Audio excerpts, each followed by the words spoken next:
রাজশাহী নগরীর কাদিরগঞ্জ এলাকার doctor English নামে প্রতিষ্ঠানে অভিযান চালিয়ে ৩ জনকে আটক করেছে সেনাবাহিনীর ৪০ ইস্ট বেঙ্গল।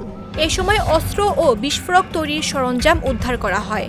শনিবার দুপুরে রাজশাহী সেনা ক্যাম্প ৪০ ইস্ট বেঙ্গলের পাঠানো এক প্রেস বিজ্ঞপ্তিতে এ তথ্য জানানো হয়। এর আগে শুক্রবার রাত ১:৩০টা থেকে অভিযান শুরু হয়।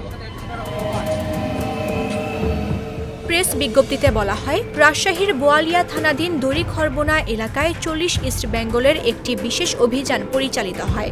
দীর্ঘ ১ মাসের গোয়েন্দা নজরদারির ভিত্তিতে পরিচালিত এই অভিযানে অবৈধ অস্ত্র ও বিস্ফোরকের সঙ্গে জড়িত সন্দেহজনক ৩ জনকে আটক করা হয়েছে। আটকরা হলেন ডক্টর ইংলিশ নামক কোচিং সেন্টারের মালিক ও ইংরেজি শিক্ষক মোন্তাসেবুল আলম অনিন্দ। তিনি রাজশাহীর সাবেক মেয়র ও আওয়ামী লীগ নেতা খায়রুজ্জামান লিটনের ভাতিজা। এছাড়া মোহাম্মদ রবিন এবং মোহাম্মদ ফয়সাল, তাদের দুজনকে সন্দেহভাজন হিসেবে আটক করা হয়েছে।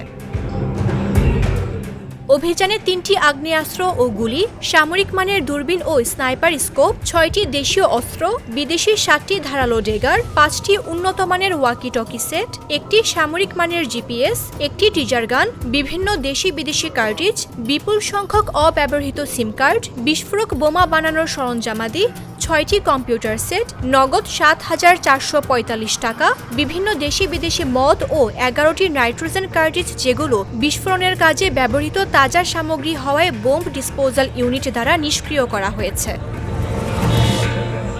বিষয়টি নিয়ে সংশ্লিষ্ট গোয়েন্দা সংস্থাগুলো আরও তদন্ত শুরু করেছে এবং অভিযানের কার্যক্রম বর্তমানে চলমান।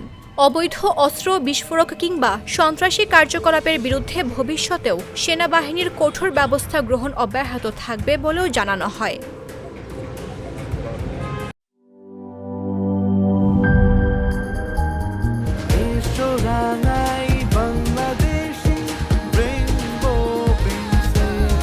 রেইনবো পেইন্টস, ছড়াও জীবনের রং।